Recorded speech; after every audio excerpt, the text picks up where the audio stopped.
मैं जानता हूं मेरे विपक्ष के साथी मुझे यहाँ देख के, मनीष सिसोदिया को देख के दुखी तो हो रहे होंगे। तो मैं हमेशा कहता हूँ मोदी जी बहुत ताकतवर है, बहुत ताकतवर है, और अथाह पैसा है उनके पास, अथाह रिसोर्सेज हैं, पर मोदी भगवान नहीं है।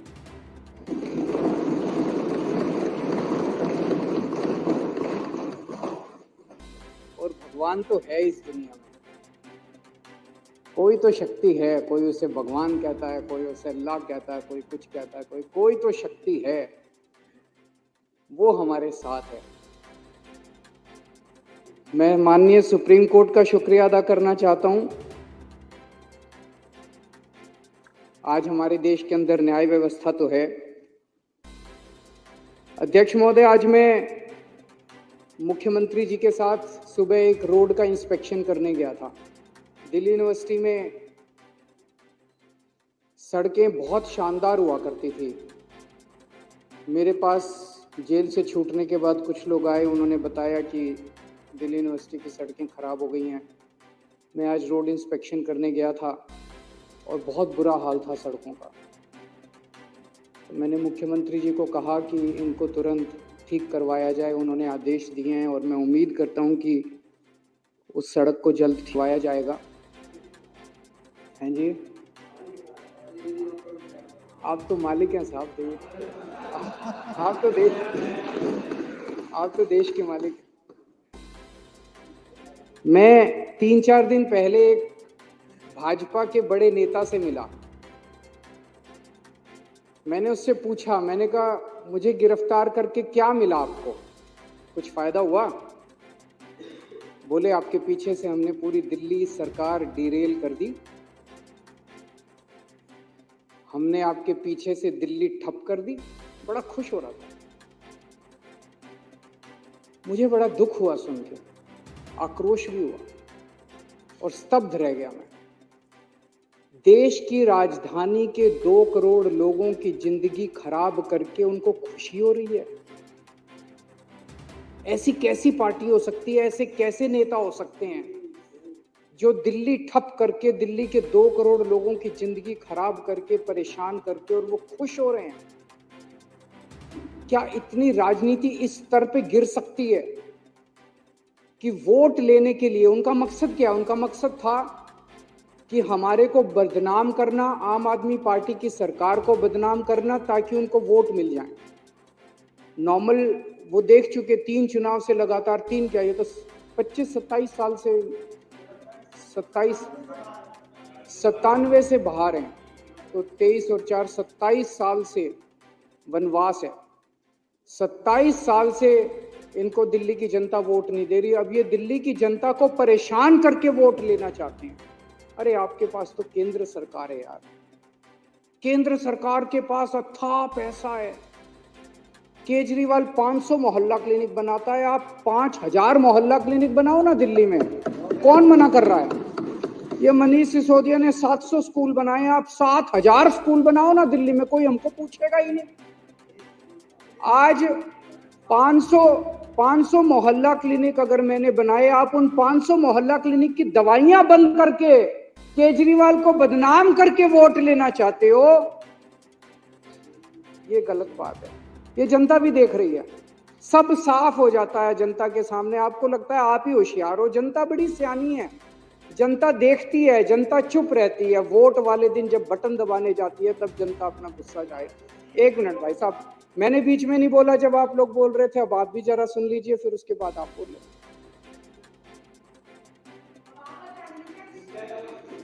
तो काम रोकने से, काम खराब करने से जनता वोट नहीं देगी, काम करने से, अच्छा काम करने से जनता वोट देगी। अच्छा काम करो। आपने मेरी गैर मौजूदगी में दिल्ली में सड़कों की रिपेयर बंद करा दी। मेरी गैर मौजूदगी में आप दिल्ली की सारी सड़कें बनवा देते, कहते हैं केजरीवाल जेल में बैठे, हम बनवा रहे हैं सड़क, देखो आप जीत ना जाते तो। बाहर निकल के मैं किस बात पे वोट मांगता? आज मैं वोट मांगूंगा, केजरीवाल आ गया, अब तुम्हारी सड़कें रिपेयर कराऊंगा मैं। ले आते 5,000 करोड़ रुपए मोदी जी से, केंद्र सरकार से, सारा पैसा तो आपके पास है। 5,000 करोड़ रुपए में नई नई सड़कें बनवा देते, सारी एमसीडी की सड़कें रिपेयर करा देते, सारी दिल्ली सरकार की रिपेयर करा देते, हमारे पास कुछ काम ही नहीं बचता, आप ही आप होते।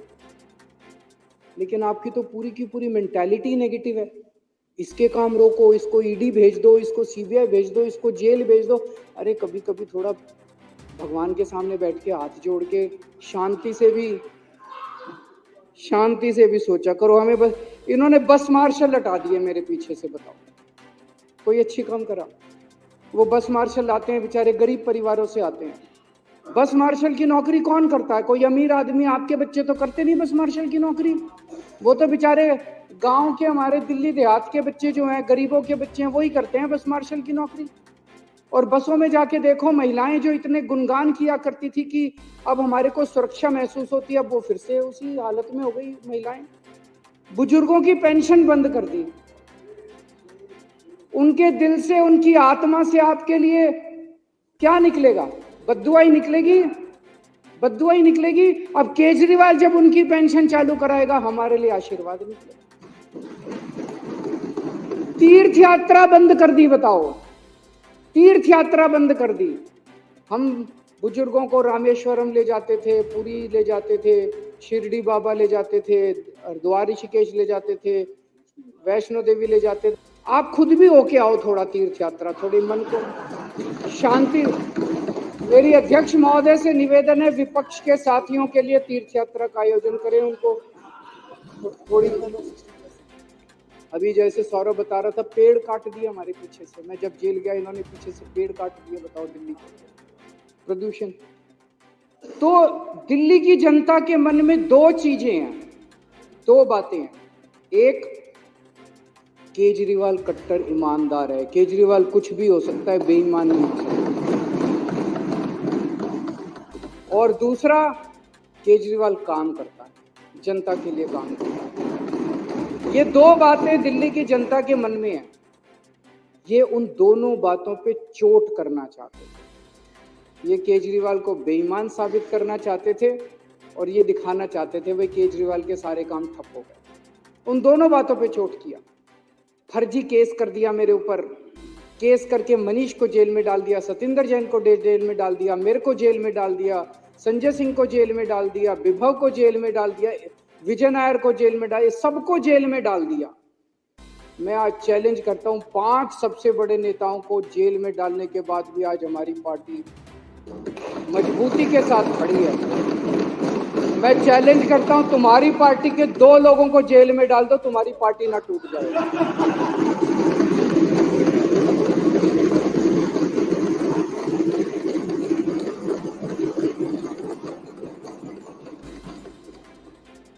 और इन्होंने ऐसा कानून लगाया मेरे ऊपर जिसमें बेल भी नहीं मिलती। ऐसा कानून, इतना सख्त कानून लगाया, बेल भी नहीं। उसके बावजूद माननीय सुप्रीम कोर्ट ने मुझे बेल दे दी, मनीष सिसोदिया जी को बेल दे दी और आज हम यहाँ बैठे हैं। जब मैं जेल से निकला, मैंने इस्तीफा दे दिया। किसी ने मांगा नहीं था, मैंने खुद ब खुद इस्तीफा दे दिया। और मैंने दिल्ली की जनता को बोला है, अगर आपको लगता है केजरीवाल ईमानदार है तो मेरे को वोट देना, वरना वोट मत देना। मैं दिल्ली में घूम रहा हूं अध्यक्ष महोदय, एक बच्चा, एक आदमी, इनके कट्टर बीजेपी वाले, आरएसएस वाले भी ये नहीं कहते कि केजरीवाल बेईमान, कोई नहीं कहता। तो इनके सारे हथकंडे फेल हो गए केजरीवाल को बेईमान साबित करने के लिए। दूसरा, ये साबित करना चाहते थे केजरीवाल के काम ठप हो गए। मैं दिल्ली की जनता को कहना चाहता हूं, आपका बेटा आ गया, आपका भाई आ गया। इन्होंने जितने काम ठप करे हैं, सारे काम दोबारा शुरू कराऊंगा, एक एक काम शुरू कराऊंगा। जो करना पड़ेगा वो करूंगा, जैसे करना पड़ेगा करूंगा। दिल्ली की जनता को परेशान नहीं होने दूंगा, काम ठप नहीं होने दूंगा। लोग कहते हैं जेल जाने से नुकसान हुआ, जरूर हुआ, मैं मानता हूं जेल जाने से बहुत नुकसान हुआ,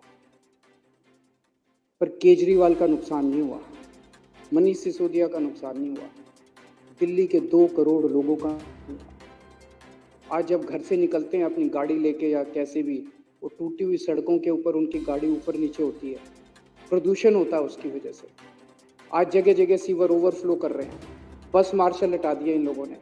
दवाइयाँ, मैं बात कर रहा था, टेस्ट बंद कर दिए। बताओ, अस्पतालों में टेस्ट बंद कर दिए यार, तुम लोगों ने दवाइयाँ बंद कर दी अस्पतालों के अंदर। ये सब ठीक नहीं है, ये सब ठीक नहीं है, अच्छी बात नहीं है। थोड़ा भगवान से डरो। अभिमान, किस रावण का भी अभिमान नहीं टिका था। मैंने अंदर गीता और रामायण बहुत पढ़ी, और उसी का मैं आपसे हाथ जोड़ के पूरी विनम्रता से कह रहा हूं, अभिमान मत करो, अहंकार मत करो। अहंकार टिकता नहीं है, किसी का नहीं टिकता। इतिहास में किसी का अहंकार नहीं टिका। आप भी थोड़ा भगवान से डरो। अब चुनाव में जनता जवाब देगी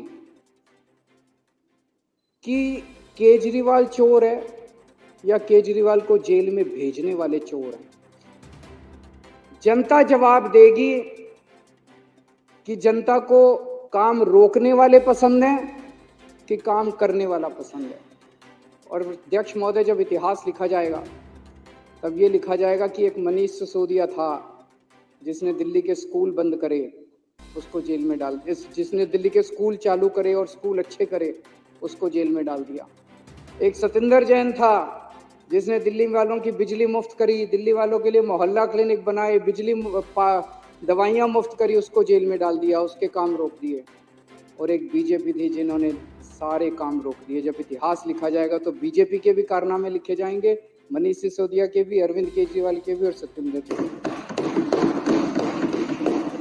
अध्यक्ष जी, जेल से निकलने के बाद मैंने इस्तीफा दे दिया। मुझे इस्तीफा देने की कोई जरूरत नहीं, किसी ने, इन्होंने भी नहीं मांगा था मेरा इस्तीफा। इन्होंने तो पोस्टर लगाए थे इस्तीफा दो, मैंने जब दे दिया तो इनको ये समझ नहीं आया उन पोस्टरों का क्या करें। अब छपवाए थे, लगाने थे, अभी बता रहे हैं। मैंने इस्तीफा दे दिया। मेरी जिंदगी में 3 बार ऐसे मौके आए जब बड़े बड़े पदों से मैंने इस्तीफा दिया अपनी जिंदगी में, वॉलंटरीली, स्वैच्छिक, अपनी मर्जी से, किसी ने मांगा नहीं था। मैं इनकम टैक्स में काम किया करता था, जॉइंट कमिश्नर की पोस्ट पे था। मन में ये था कि देश के लिए कुछ करना है, समाज के लिए कुछ करना है। तो मुझे ये लगा कि जो मैं नौकरी कर रहा हूं, ये नौकरी तो और कई लोग कर लेंगे, मेरे जैसे और बहुत इनकम टैक्स में जॉइंट कमिश्नर हैं, वो लोग कर लेंगे। मुझे कुछ ऐसा करना चाहिए जो हर आदमी नहीं करता। मैंने जॉइंट कमिश्नर की नौकरी से त्यागपत्र देके और 10 साल दिल्ली की झुग्गियों के अंदर काम किया। जॉइंट कमिश्नर की नौकरी से मैंने इस्तीफा दिया था, किसी ने इस्तीफा मांगा नहीं था। और जब मैंने इस्तीफा दिया था, 2006 में इस्तीफा दिया था, वैसे तो मैं छुट्टी लेके 2000 से निकल गया था। उस वक्त कोई पार्टी नहीं थी, कोई आंदोलन नहीं था, और दिल्ली की झुग्गियों में जाके मैं रहने लगा था। तब ये नहीं था कि मैं मुख्यमंत्री बनूंगा या चुनाव लड़ूंगा, चुनाव लड़ने का कोई इच्छा नहीं। फिर 2013 में हमारी सरकार बनी और 49 दिन की सरकार के बाद अपने उसूलों पे मैंने इस्तीफा दिया था। 49 दिन के बाद, किसी ने मांगा नहीं था इस्तीफा, 49 दिन के बाद इस्तीफा दिया था। और अब तीसरी बार, अब जेल से निकलने के बाद मैंने इस्तीफा दिया है। मैं सत्ता के लिए नहीं आया, मेरे को सत्ता की जरा सी भी भूख नहीं है, मेरे को सत्ता का, पैसे का जरा सा भी लालच नहीं है। देश के लिए आए हैं, देश के लिए कुछ करने के लिए आए हैं। और दूसरी तरफ ये लोग बेचारे परेशान हो गए हैं कह कह के, भाई 75 साल का रूल आपने ही बनाया था। मेरे को कल एक आरएसएस के बहुत सीनियर नेता मिले, उन्होंने बताया, बोले जी आरएसएस ने अल्टीमेटम दे दिया है कि भाई 75 साल का रूल तो लागू होगा।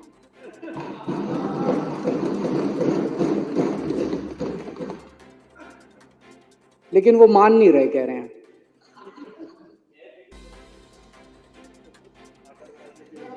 सत्ता छोड़नी बहुत मुश्किल है, सत्ता कुर्सी छोड़नी बहुत मुश्किल। 1 मिनट, वो बोलने के लिए ललचा रहे हैं, मेरे बात बोलने दो। सत्ता छोड़नी अध्यक्ष महोदय बहुत मुश्किल है,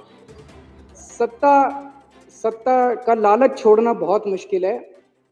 खुद ही रूल बनाया, उस रूल के तहत सबसे पहले आडवाणी जी का इस्तीफा लिया, मुरली मनोहर जोशी जी का इस्तीफा लिया, सुमित्रा महाजन जी का इस्तीफा लिया, बीसी खंडूरी जी का इस्तीफा लिया, कलराज मिश्र का इस्तीफा लिया, आनंदीबेन पटेल का इस्तीफा लिया, शांता कुमार जी का इस्तीफा लिया, करिया मुंडा जी का इस्तीफा लिया, हुकुमदेव नारायण जी का इस्तीफा लिया, नजमा हेपतुल्ला जी का इस्तीफा लिया, भगत सिंह कोश्यारी जी का इस्तीफा, और भी बहुत है, मेरे पास तो थोड़े ही नाम है। उन सब का इस्तीफा लेने के बाद जब अपना नंबर आया तो कहते हैं ये कानून मेरे पे लागू नहीं होगा। ये तो ठीक नहीं है। सबके लिए बराबर कानून होना चाहिए, नहीं होना चाहिए? मैं ये सोच रहा था कल को कोई अफसर 60 साल की उम्र होने के बाद कहे मैं तो नहीं रिटायर होता जी। कल को कोई सुप्रीम कोर्ट का जज 65 साल की उम्र होने के बाद कहे जी मैं तो रिटायर नहीं होता। व्यवस्था ही खराब हो जाएगी।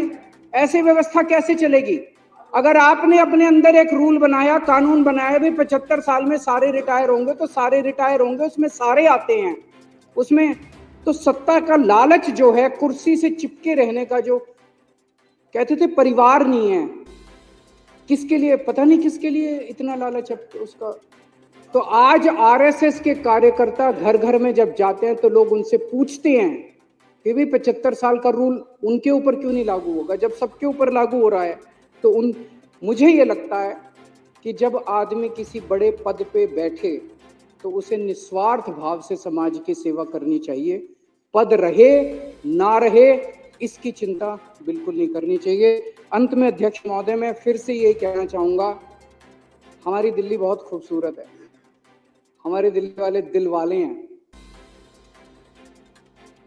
हमें सबको 2-2.5 करोड़ लोगों को मिलके दिल्ली बनानी है।